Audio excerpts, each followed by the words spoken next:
pour cet atelier interactif Céline Meunier. Merci Céline d'être là.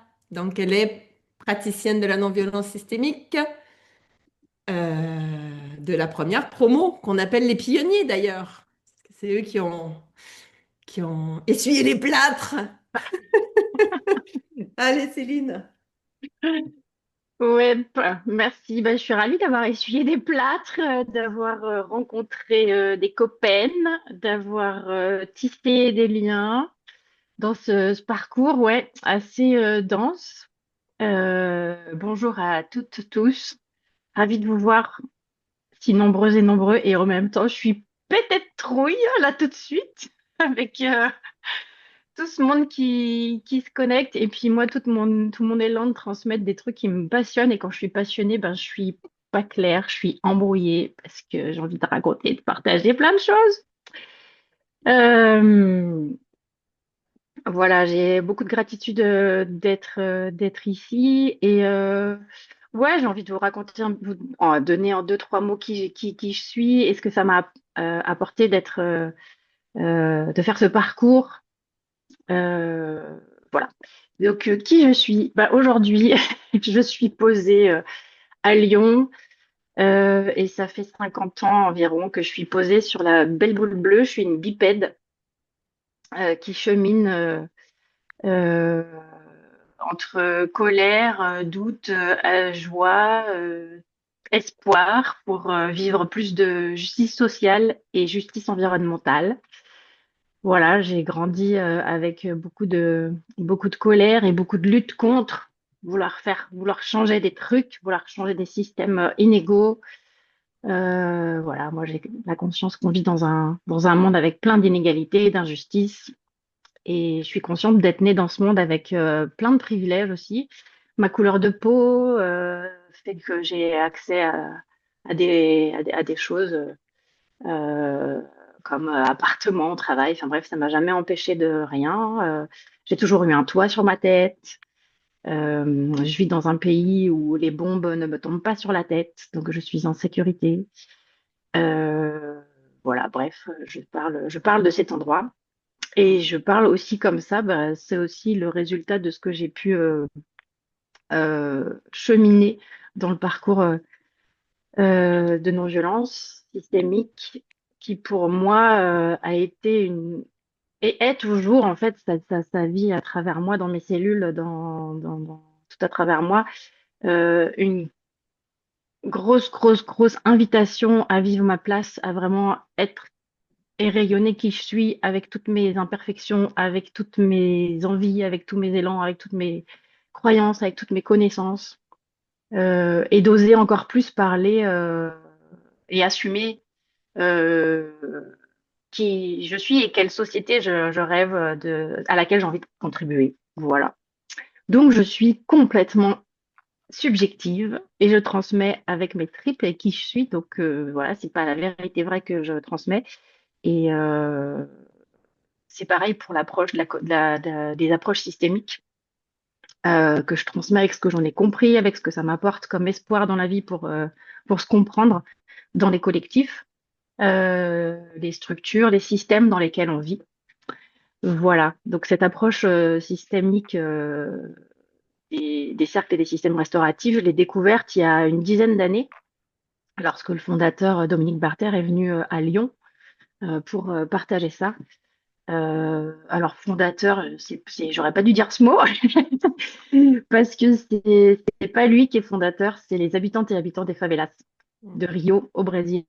Donc voilà, moi je transmets une pratique qui n'est pas la mienne, je dois comment dire, qui est née d'endroits d'oppression, qui est née d'endroits où il y a de la violence systémique, il y a beaucoup euh, il y a du racisme, bref, il y a des inégalités qui sont très criantes et les approches restauratives, quelles qu'elles soient, on oublie beaucoup, et donc ça fait partie de mes colères aussi, on oublie beaucoup d'où elles viennent, et il y a toujours ce risque d'appropriation culturelle, de s'approprier des trucs qui viennent de peuples autochtones, qui plus que moi, qui suis occidentale, plus que nous, en Occident, tous ces peuples ont plus conscience que moi qu'on est en interdépendance, qu'on vit en interdépendance dans nos systèmes.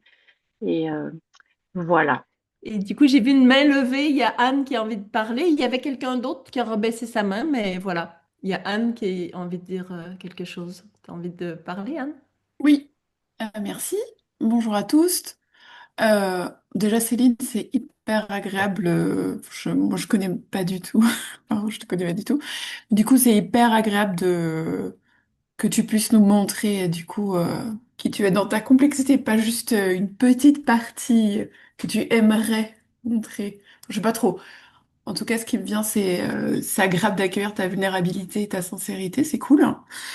Après, peut-être j'avais des questions. Tu parles de... Donc là, le titre, c'est Pouvoir du conflit et conflit de pouvoir, c'est ça? Tu as évoqué les cercles restauratifs. Est-ce que c'est ça, du coup, le sujet? Est-ce que c'est quoi le lien avec le titre? Je sais pas, parce que moi, je connais pas du tout. Enfin, je connais très peu les restauratifs. Enfin, j'ai vu des trucs vite fait, mais je sais pas comment... Qu'est-ce que tu veux nous partager, quoi? Voilà, Juste merci. avant qu'elle réponde, en fait, juste pour revenir à la genèse de ce séminaire, c'est que vu que c'est pas une méthode, la NVS, Mm. chacun a intégré la NVS dans sa vie personnelle, professionnelle et compagnie.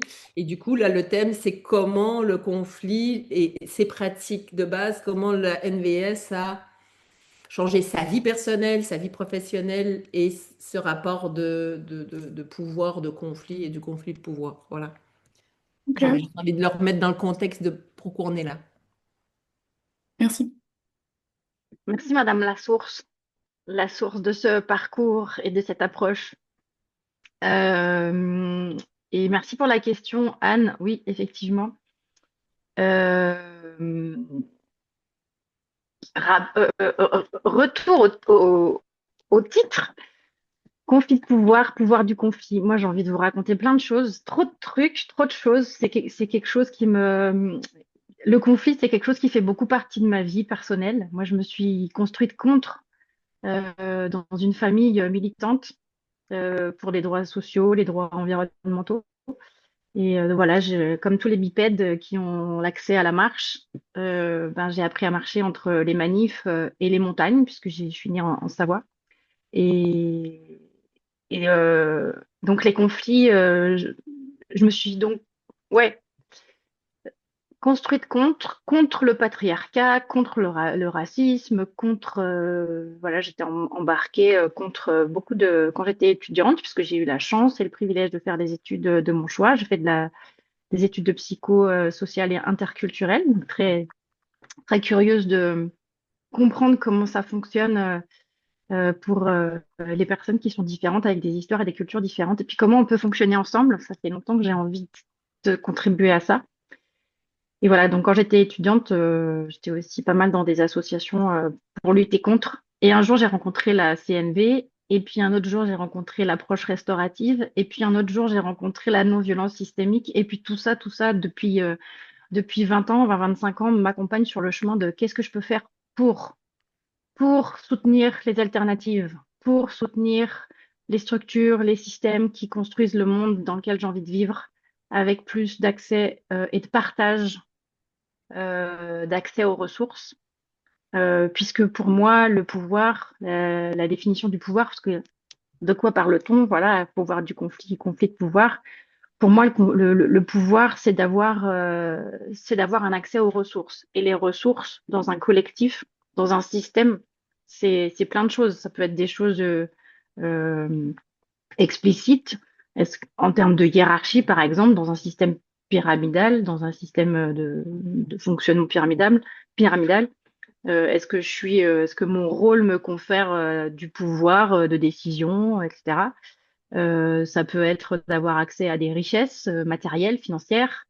Ça peut être des choses explicites. Et puis ça peut être plein de choses implicites aussi, des choses qu'on nomme pas, des choses qui sont aussi invisibles, qui font que le système il fonctionne et dont on n'a pas conscience. Le fait qu'on puisse les choses implicites, c'est par exemple quand je suis dans une association, quand je suis je vais prendre un exemple dans une association, si je suis ancienne dans l'association, je sais comment l'association fonctionne, je sais ranger les dossiers, je sais quels sont les codes. Ça marche pareil dans les entreprises, hein. C'est quoi les codes implicites de comment on se dit bonjour, comment on s'habille pas.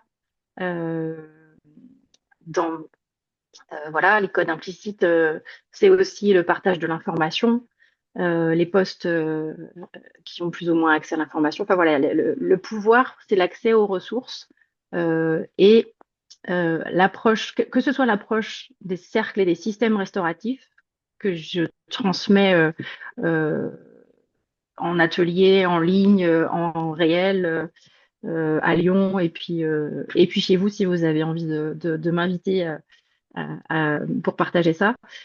C'est une invitation, tout comme la non-violence systémique, en tout cas c'est ce que j'en ai retenu, c'est une invitation à rendre explicite les fonctionnements de nos systèmes, à rendre explicite comment moi je fonctionne dans un système social, dans un collectif, type une famille, comment je fonctionne euh, dans, dans, dans, dans mon environnement. Moi, j'habite dans une copropriété, il y a plein d'autres personnes. Comment ça fonctionne? Comment je fonctionne dans ce système-là, dans ce collectif-là? Et donc, c'est une invitation à porter des lunettes, à un regard différent, un regard curieux sur comment je fonctionne, moi. C'est quoi mon fonctionnement, moi, d'humaine, dans ce collectif? Et puis d'avoir de la curiosité aussi pour l'autre. C'est quoi ton fonctionnement à toi? Comment tu fonctionnes? C'est quoi ton histoire? Avoir de la curiosité vraiment. Est-ce que, ah oui, est-ce que tu as de la facilité à parler, par exemple, en public? Est-ce que tu as de la facilité ou pas à nommer tes émotions? Ça, pareil, voilà, c'est une manière d'avoir du pouvoir que d'être capable de nommer ses émotions, de pouvoir en parler ouvertement. Euh, est-ce que tu as un toit sur ta tête? Est-ce que tu dois galérer pour trouver à manger ou pas? Voilà. Comment je suis curieuse de savoir quelle est la réalité de l'autre? Et les approches restauratives telles que moi, ce que j'en ai entendu dans le monde sociétal, l'approche sociétale qui vient donc des favelas, des habitantes et habitants des favelas de Rio au Brésil dans les années 90, c'est vraiment un élan de donner plus de pouvoir, enfin, plus de pouvoir, et oui, un partage des pouvoirs et des ressources pour pouvoir continuer à se parler dans un collectif quand il y a une tension euh, et, euh, et contribuer aussi à changer le fonctionnement en fait, parce que l'idée, alors c'est tout décousu parce que j'ai lâché j'ai lâché mon support de PowerPoint, mais l'élan que j'ai ici aujourd'hui, c'est de vous faire, donc c'est un apéro hein, qu'on est en train de partager, c'est de vous faire goûter un petit peu les divers éléments. Mais en fait, j'aimerais que vous puissiez repartir avec de la curiosité. Où est-ce que j'ai du pouvoir dans mes collectifs? Qu'est-ce que ça veut dire avoir du pouvoir? Qu'est-ce que c'est l'habitude de gérer ou pas gérer les conflits dans mon collectif? Qu'est-ce que c'est mon habitude à moi? C'est quoi mon lien à moi avec le conflit? Est-ce que j'en ai peur? Est-ce que je le fuis? Est-ce que je le provoque? Moi, pendant un moment, ça a été ma manière d'être, de recevoir de l'attention que d'être en opposition. Je vous ai dit que ma manière d'être à un moment donné, c'était d'être contre. Euh, et voilà, j'aimerais que vous repartiez avec plein de questions, plein d'élan, plein d'envie d'en savoir plus sur ce que sont les approches restauratives et ce qu'elles ne sont pas, et ce qu'on en fait aujourd'hui, et ce qu'on en entend aujourd'hui, et qui me mettent en colère parce on colle, comme la communication non violente, on réduit tout à des processus, enfin le cercle restauratif, par exemple, c'est un outil. OSBD, observation, sentiment, besoin, demande en CNV, c'est un outil, enfin, c'est une manière. Mais en fait, tout ça, si c'est décorrélé, éloigné de notre intention qui pourrait être celle de se comprendre, y compris pour se dire qu'on n'est pas d'accord, y compris pour se dire qu'on n'a plus rien à faire ensemble, et se le dire d'une manière qui soit respectueuse du vivant, c'est-à-dire, OK, je, je reconnais toi et moi, ou nous, on partage plus suffisamment pour continuer l'objet qui nous relie, eh ben, comment on décide de mettre un terme à notre relation, à notre collaboration, euh, d'une manière respectueuse de la personne et aussi de la relation. Pour moi, prendre soin de la relation et pour les approches restauratives, c'est prendre soin de la relation, c'est aussi savoir dire, mettre un terme à la relation. En tout cas, voilà, c'est une invitation à la questionner. J'aimerais vous proposer, chacune, chacun de votre côté, de là où vous êtes, euh, de vous poser la question, de vous reconnecter à un conflit que vous avez pu vivre. Alors, conflit, qu'est-ce que c'est qu'un conflit? C'est du désaccord, c'est des tensions, c'est de l'inconfort avec des personnes, etc. Enfin, on n'est pas dans de l'agression ni dans des infractions. Voilà. J'ai envie de poser quand même ça pour nommer de quoi on parle. Et j'ai envie de vous poser la question, et si vous avez envie de le marquer dans le chat, euh, est-ce que vous pourriez nommer trois choses agréables, confortables, voire bénéfiques que ce conflit a permis? Vous a permis de vivre, vous, en tant que personne, euh, a permis peut-être aussi qu'est-ce que ça a permis pour la relation, et ou pour le collectif. Est-ce que euh, vous avez souvenir d'un conflit qui vous a permis de vivre quelque chose d'agréable, de confortable, voire bénéfique pour vous, la relation et ou le collectif? Voilà, j'ai envie de proposer 2, 3 minutes de réflexion de soi à soi avec cette question-là.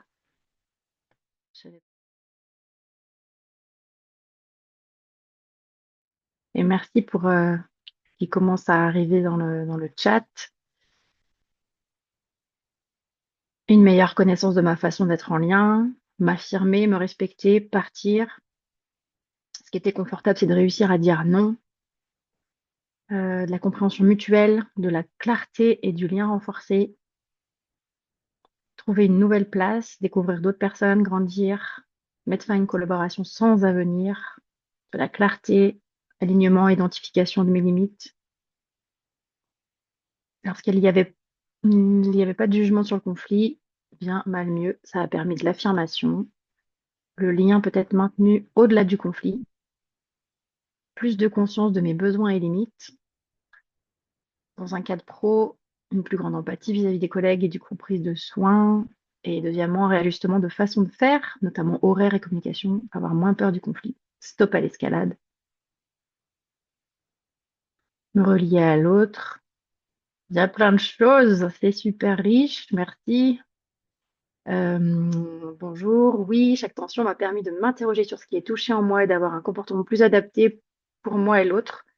Mieux savoir poser le cadre de ma parole, clarifier mes intentions, oser ma vulnérabilité dans la relation conflictuelle, la découverte de la vraie nature de l'autre, robustesse, stimulation de mon incapacité à restaurer le calme, exprimer ce que je vis. Je vais pas arriver à tout lire. C'est riche et fourni comme retour, merci. Exprimer ce que je vis, entendre, écouter l'autre, accepter nos désaccords, arrêter la relation dans l'amour, mieux me connaître avec mes fonctionnements, me pousser à parler de ça avec les personnes, partager, partage élargi, me respecter et partir, me protéger et protéger le lien malgré tout. Mon conflit des accords stratégiques avec mon ancien associé était clairement stressant pour moi. Du courage d'en parler sur le fond, clarifier les choses avec lui et trouver de nouvelles perspectives ensemble. Vente de mes parts pour partir vers de nouvelles aventures. Connaître mes limites. Dire non sans cesser la relation, augmenter la profondeur de l'échange.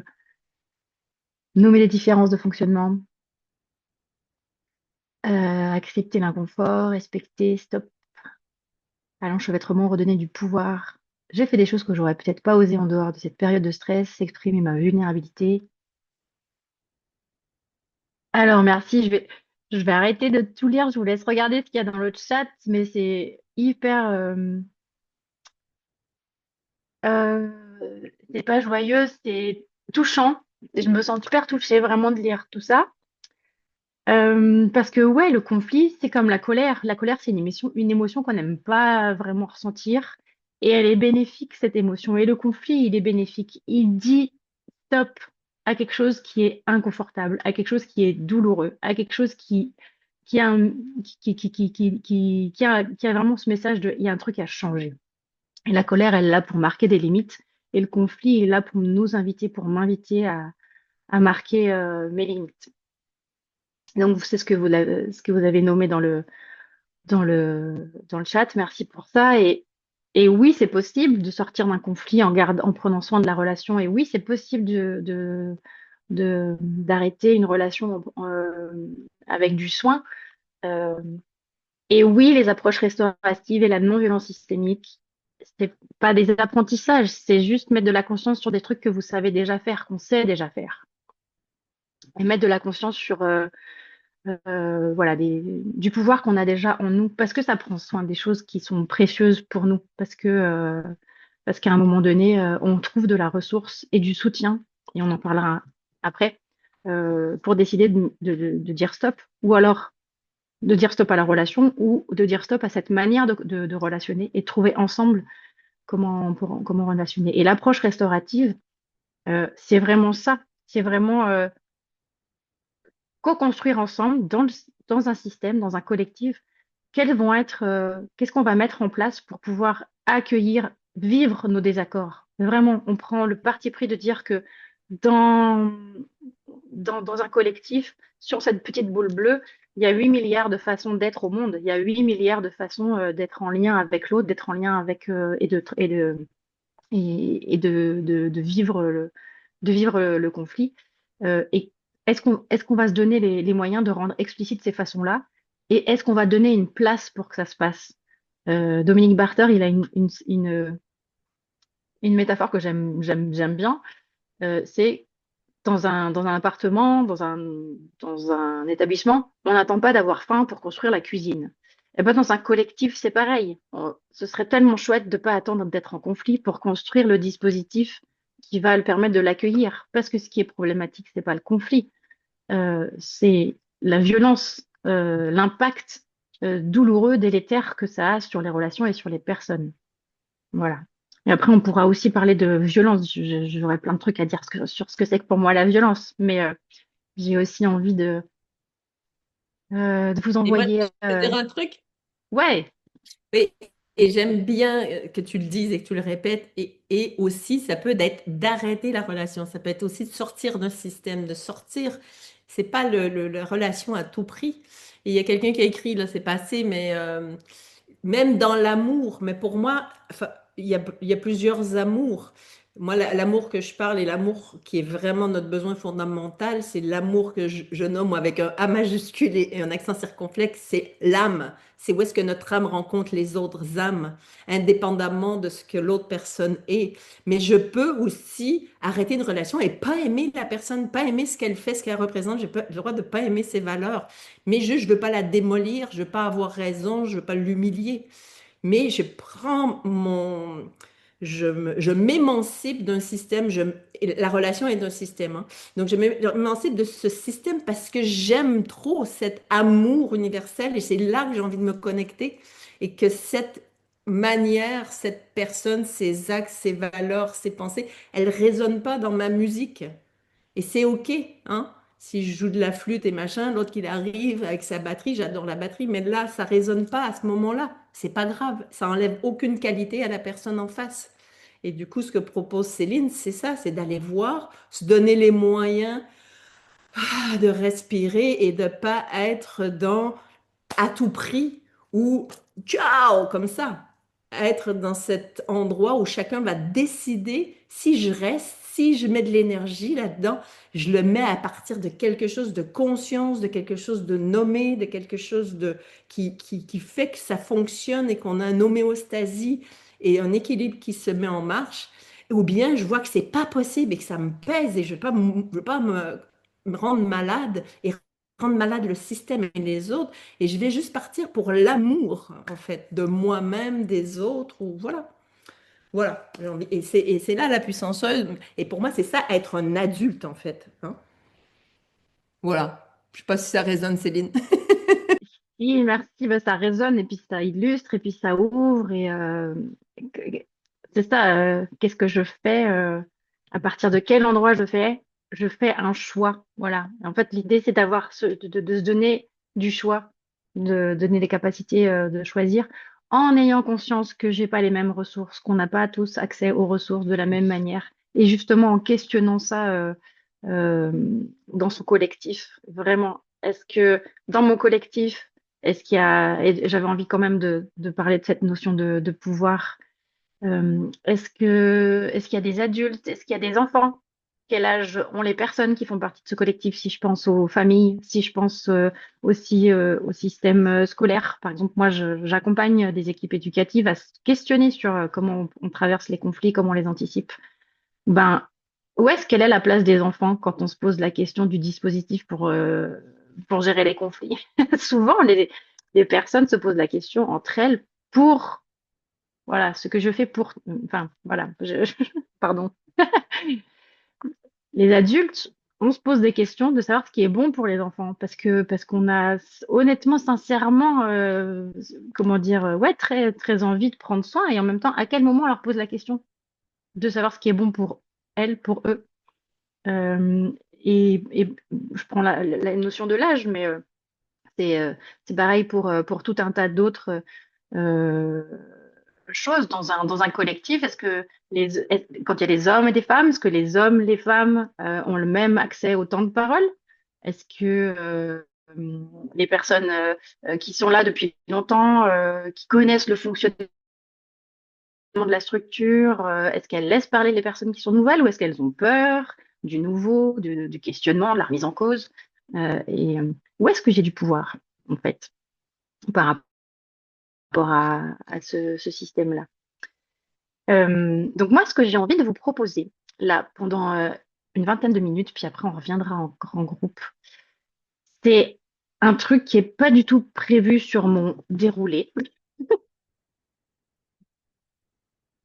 Voilà, mais comme je le partageais tout à l'heure à Kat et Alex, depuis que on a posé cette date, mon déroulé, il a changé, j'allais dire 15 000 fois, mais au moins 15 fois.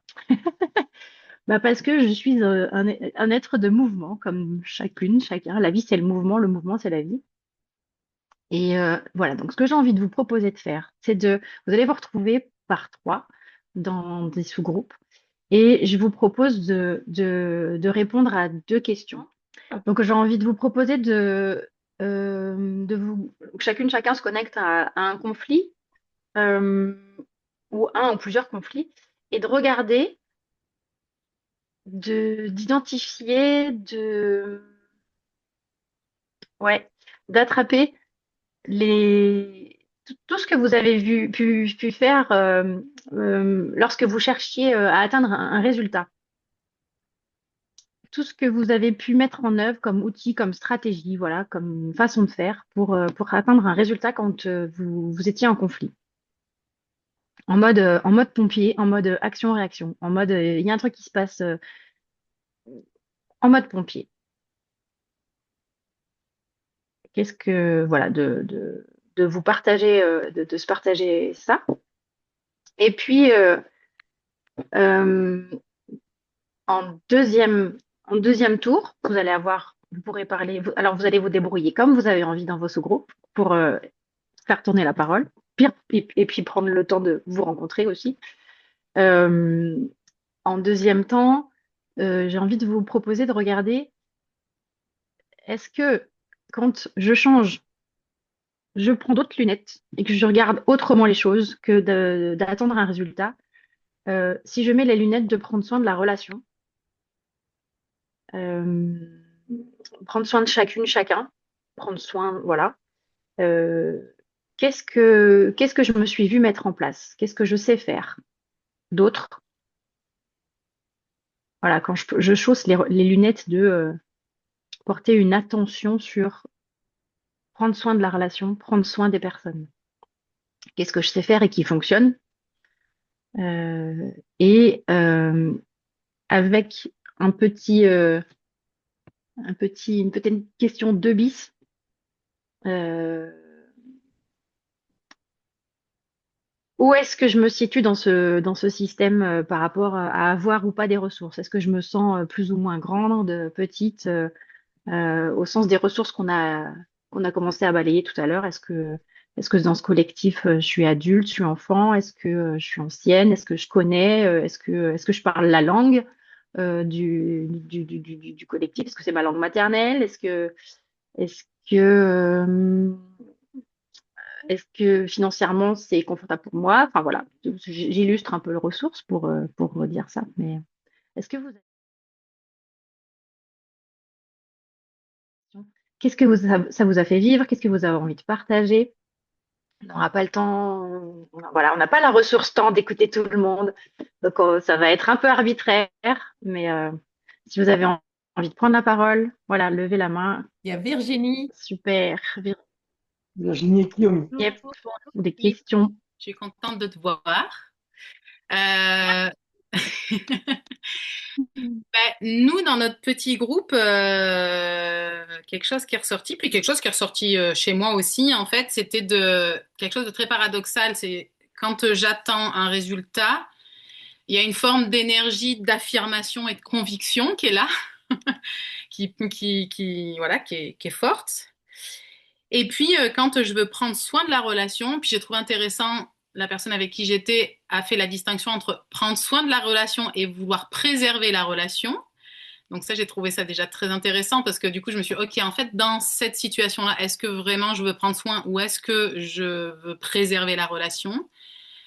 J'ai pas la réponse, mais tout ce que j'ai pu identifier surtout, c'est que mes ressources, elles vont être surtout différentes en fonction de justement du système dans lequel l'attention elle va s'inscrire. Est-ce que je suis en sécurité dans ce système-là et est-ce que j'ai ma sécurité intérieure dans ce système-là aussi?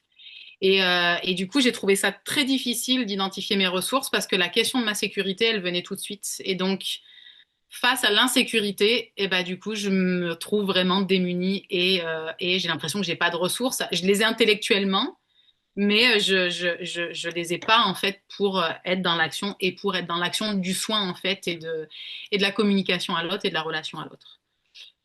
Voilà. Et donc du coup c'était un peu compliqué de répondre parce que c'était plutôt ça le constat que je faisais. Voilà, j'ai dit. Merci. Merci à toi, merci pour cet apport et ce questionnement. Mm. Et oui, et pour moi, avoir de la clarté, qu'il n'y a pas de clarté, c'est de la clarté. Tu vois?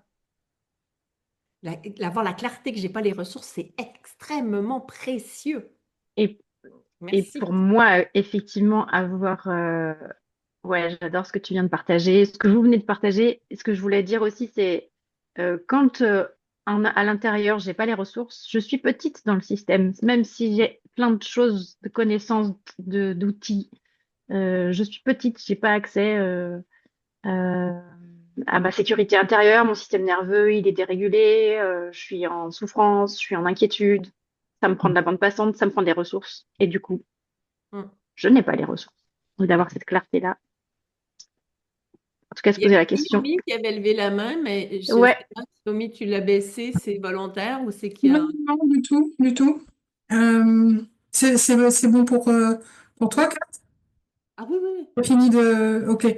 Euh, Est-ce que je peux dire juste un mot? Kiyomi, Hélène Fleur, parce qu'elle est dans le parcours actuel et aussi elle fait partie du cercle en tant que... parce que je suis une fleur. Non, c'est ça. Allez, Kiyomi, merci. merci pour l'explicite. C'est une des clés. J'ai vraiment bien aimé ce travail de réflexion parce qu'en fait, ça m'a ramené vers en fait la joie qu'on peut avoir, euh, euh, enfin de ne pas avoir peur du conflit et de voir en fait combien le conflit est bénéfique. Parce que je dis ça parce que hier, en début de matinée, j'ai commencé ma matinée avec un groupe de pratique en médiation et ça a été très très chaud. Et il y a eu beaucoup de violence violence au sein du sous-groupe. Et en fait, euh, je me rends compte que, voilà, et donc du coup, j'étais hier avec de nouveau cette peur du conflit. Et là, en fait, de m'avoir remise à repenser à un ou plusieurs conflits et de voir, bah oui, quand je suis en mode pompier, ça respire pas à l'intérieur. J'ai pas pris le temps de respirer. J'ai pas pris le temps de me réguler. J'ai pas pris le temps de ramener de la sécurité. Et je suis donc dans un mode de, il faut que je gère, il faut que je règle, il faut que finalement, tout ce qui se passe à ce moment-là, c'est que j'augmente ma souffrance. Donc, c'est de la violence vis-à-vis de mon propre système à moi.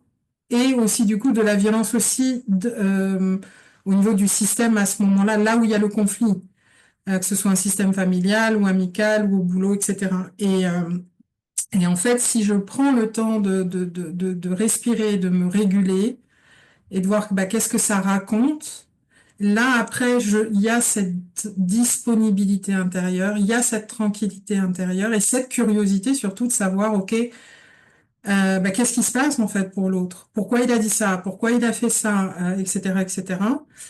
Et là aussi, ce que je constate aussi, c'est que dans le processus, de ne pas m'oublier et de partager aussi avec l'autre, OK, bah, il s'est passé ça, voilà, est-ce que tu es intéressé de savoir comment moi j'ai vécu ça? Et voilà comment moi j'ai vécu ça. Et qu'est-ce que c'est venu, où est-ce que c'est venu me toucher, où est-ce que c'est venu me bousculer? Et du coup, il y a quelque chose comme, bah, ça nourrit en fait. Et de dire à un moment, ben, effectivement aussi, là où je trouve cette liberté, ça donne de la liberté et de la force de se dire, OK, c'est plus le moment en fait. Là, il y a quelque chose qui fait que ça, on peut plus, en tout cas moi, je ne peux plus être dans ce système-là et de passer à autre chose. Et ça, c'est joyeux, en fait. Voilà. Donc, merci à mes binômes. Voilà. Merci. Merci, Kiyomi, pour ton partage. Et je suis curieuse. J'ai pas forcément envie de rajouter parce que j'ai surtout envie de vous entendre. Puis voilà, moi le rôle, ma fonction fait que je parle plus que vous. Alors voilà, déjà ça suffit. J'ai exercé suffisamment mon pouvoir. Anne-Sophie, qui lève la main aussi. Leçon. Anne-Sophie, depuis la Drôme, merci de cet espace. J'ai partagé avec dans notre trinôme, j'ai partagé le fait que j'avais été surprise qu'on puisse aller sur des petits sous-groupes et j'ai trouvé ça très qualitatif. Merci d'avoir proposé ça. Ce que je voulais juste partager, c'est qu'on s'est retrouvés toutes les trois sur un endroit où on s'est dit que finalement, adresser le conflit était complexe quand on était à deux, en face à face, et que dans nos parcours, on pouvait se rendre compte que il y avait peut-être besoin d'aller dans des espaces où il y a comme des témoins à ce qui se passe dans cette relation à deux, et notamment, moi je partageais l'outil de faire appel à un médiateur ou une médiatrice pour nous accompagner à marcher dans ce conflit et voire même dans le cadre d'un collectif professionnel qui utilise ces outils de la CNV, des systèmes et cercles restauratifs, d'aller carrément au cercle en fait. Et vraiment, ça fait 8-9 ans que je pratique ces outils de la CNV et du cercle, et je vois en fait tout l'apport et la richesse et le soutien. Quand on parlait sur la troisième question, comment je me situe dans le système, où sont les ressources, et je vois le soutien qu'est la pratique du cercle restauratif. Et j'encourage beaucoup à aller dans ces espaces-là et de ne pas en avoir peur, en fait, d'aller poser ça au centre, en fait. Parce que derrière, on ressort forcément nourri, grandi, ça nous fait avancer. Et comme tu le partageais tout à l'heure, Céline, pouvoir aussi faire le constat que on est d'accord, qu'on n'est pas d'accord, et que peut-être en fait la relation ça va s'arrêter là, mais c'est ok en fait parce que on aura grandi et on va avancer. voilà, c'était juste ça que j'avais envie de partager. Et encore une grosse gratitude pour Aurélia et Chaska pour la douceur de nos échanges et la bienveillance de cet échange incroyable en si peu de temps. Merci, j'ai dit. Merci. Merci Anne-Sophie, ravie que les sous-groupes aient contribué. Et je vois Anne qui vient de lever la main aussi. Du coup, c'est hyper, je veux dire intéressant, mais c'est pas un truc intellectuel que j'ai envie de dire. Il y a un truc émotionnellement qui se passe dans le fait de parler de ces choses-là, qui serait peut-être du soulagement ou de l'apaisement, de dire que c'est possible déjà de réfléchir à ce que c'est un conflit, comment on fait, qu'est-ce que ça nous fait ressentir juste déjà, ce truc-là. En tout cas, de mettre de la clarté là-dessus. Il y a un truc vraiment qui est assez agréable d'en parler, de ça. Et j'ai l'impression qu'il y a un peu la notion de d'urgence quand il y a ce truc de moi j'avais la sensation de à des moments de devoir faire valoir mes besoins dans ce truc-là il y avait un peu un sentiment d'urgence de mais bon en même temps je voyais bien que je percevais pas tout de la situation et que c'était complexe et que moi il y a une partie de moi qui était bloquée sur ok je ressens ça c'est pas normal que je ressente ça mais pourquoi elle fait ça Tata. Bref Mm. scénario tout ça quoi. Et réussir à sortir un peu de cette posture et de ralentir, de sortir du système d'urgence, ça donne quand même vachement de respiration. Et ça me laisse du temps, ça laisse du temps aussi à la personne, ça laisse du temps à la relation. De OK, bah là on sait pas trop comment on va s'en sortir. Peut-être qu'on se repellera plus jamais, peut-être qu'on va s'engueuler, peut-être qu'on va redevenir les meilleurs amis du monde, je n'ai aucune idée. Mais en tout cas, c'est plus, plus tolérable. Enfin, il y a moins de trucs d'urgence, quoi. Me dire que, ouais, chercher des ressources ailleurs, quoi. Voilà. Merci, c'est fini. Merci, Anne. Merci à toi Anne. Et une dernière intervention, je vois, puisqu'après le temps va continuer de filer. Mm. Claude? Alors là, Oups, Claude et Aurélia, ça va être... je, je vais Et après, ouvrir, c'est fini, ouais. et après on faire arrêtera, une ouais. grande question qui va prendre beaucoup de temps, je crois. J'arrive pas à comprendre comment un conflit peut être autre chose que négatif. Alors peut-être que je comprends pas. Il y a le début du conflit et il y a ce qu'on en fait. Après, on peut en faire quelque chose de positif parce que voilà, ça éclate et puis du coup, si les gens arrivent à se parler, à être dans la non-violence, bah, ils arrivent à résoudre la chose. Mais au départ, je n'arrive pas à voir comment un conflit ne peut pas être autre chose que quelque chose de violent. C'est pas un désaccord, c'est un conflit. Le conflit, c'est très fort. Et donc ça me posait question. Mais peut-être que j'ai répondu à ma question en me disant peut-être que ce que moi j'appelle conflit, c'est le départ. Et, et au conflit, comme vous avez l'air de le traiter, c'est la totalité. C'est-à-dire, bon, il y a quelque chose qui ne va pas et comment on règle? Soit on est pompier, soit après on regarde ses besoins, on regarde le besoin de la relation. Enfin voilà, non, j'ai peut-être répondu à la question. Dites-moi si c'est bien ça que j'ai compris. Est-ce que c'est ça? Ben oui, C'est ça, n'est-ce pas? merci beaucoup Claude, c'est exactement ça. Ah, C'est d'accord. inconfortable un conflit, ça fait mal, c'est douloureux Oui, être en conflit, oui. carrément.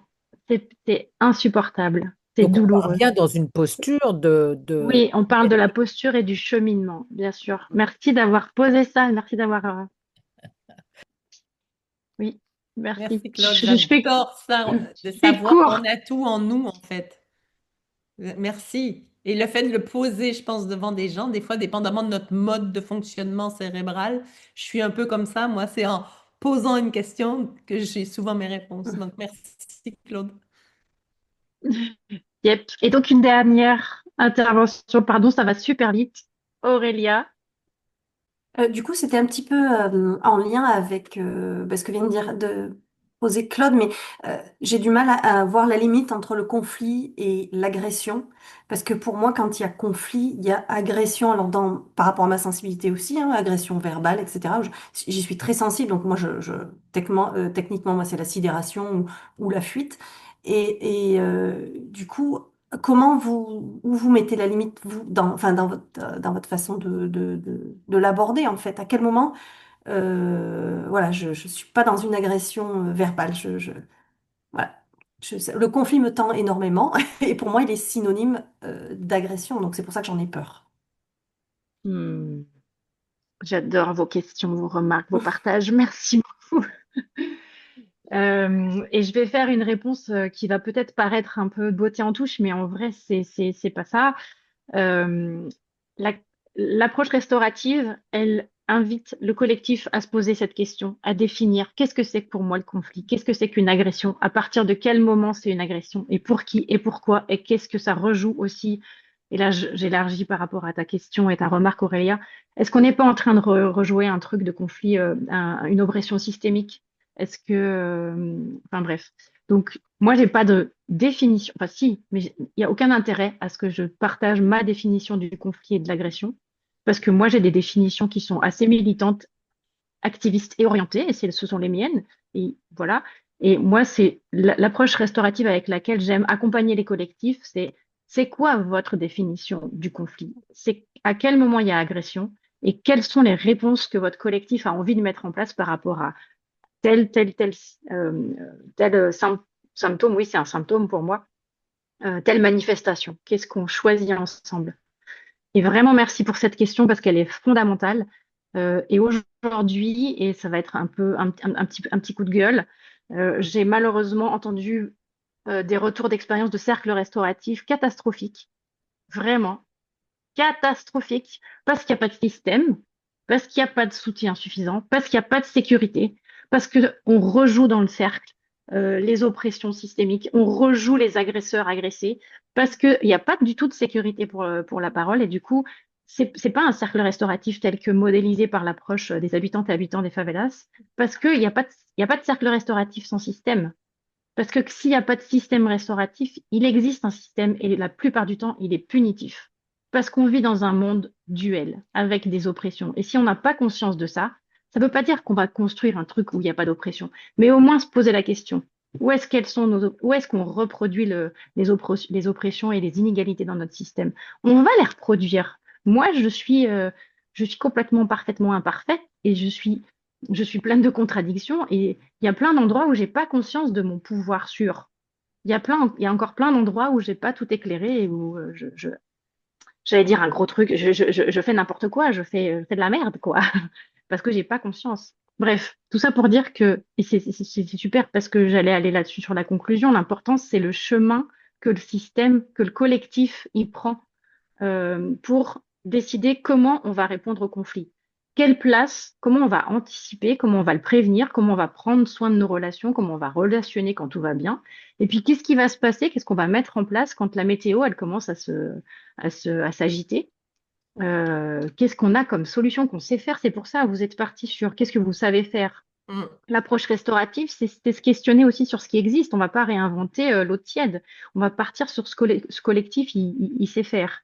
Et un dispositif de réponse co-construit au conflit, il a de la valeur et du poids et de l'importance parce qu'il est co-construit et parce qu'il est unique et il appartient à chaque collectif. Il n'y a pas un truc à copier-coller euh, à mettre en place qui fonctionne avec un collectif et qui va fonctionner sur un autre. Non, chaque collectif va créer son propre dispositif. Et l'erreur qu'on a faite, et c'est pas moi qui dis ça, je suis de nouveau en lien avec Dominique Barter, qui est la source en Occident, comme dirait Kat, de l'approche des Source spécifique. sources La source spécifiques spécifique de la structure. de la structure. La source fondamentale vient du favela. Et lui, il Exactement, a voilà. structuré, il l'a emmené ici. Oui, et en fait, ce qu'il nous invite à faire, c'est cheminer. Ouais, merci pour l'apport. Il nous invite à nous poser des questions. Il nous invite pas à faire du cercle restauratif. Et aujourd'hui, ce qu'il constate et qui le met en colère, et moi qui me mets en colère aussi, parce que comme je commence à être un peu reconnue, alors Céline, moi j'ai vécu un cercle restauratif, il s'est passé ça, et je saute de ma chaise. Je dis, mais c'est pas un cercle restauratif. Il n'y a pas les conditions, en fait. Et en fait, on confond l'outil, la pratique, je sais pas quoi, avec l'intention, avec le chemin. Mais c'est comme la communication non violente. Moi, j'ai jamais rencontré Marshall Rosenberg, mais j'ai entendu dire qu'il était aussi fâché que on utilise, enfin que la communication non voyante soit résumée à un processus, un outil, un truc à appliquer, à je sais pas quoi. C'est pas ça en fait. J'ai pas de Euh, truc, mais il est 52. ah oui, ding dong. Donc et voilà, on enchaîne nous, tout le long. tout à fait. Donc Et on juste, je vais terminer alors. Ouais, Donc voilà, ce que j'avais envie de vous dire, c'est ouais, l'important, c'est le chemin. c'est ça. Et que oui, ça va être inconfortable. Oui, ça va être difficile. Mais ne rien faire pour accueillir le conflit, c'est aussi difficile et douloureux. Donc, qu'est-ce que je choisis de faire? Où est-ce que je choisis de mettre mon énergie dans mon collectif? Donc, l'important, c'est le chemin et d'accepter que je ne sais pas où on va. Accepter qu'on ne sait pas ce à quoi on va obtenir. Un cercle restauratif ou autre, enfin, qu'est-ce qu'on va utiliser comme outil dans notre boîte? On n'en sait rien. Et ce que j'ai envie aussi de renommer, c'est l'importance de la posture. Dans quelle posture je me mets? Et ça, c'est pareil pour l'approche de la communication, enfin de la non-violence systémique. C'est de se mettre dans une posture de chausser des lunettes de curiosité, avoir de la curiosité pour soi et d'avoir de la curiosité pour l'autre.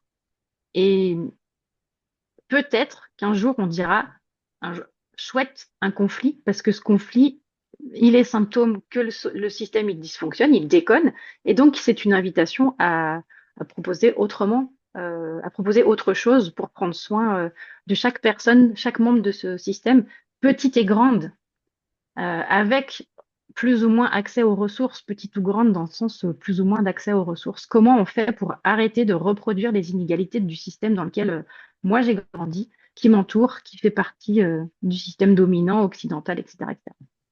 Merci, Voilà. Céline.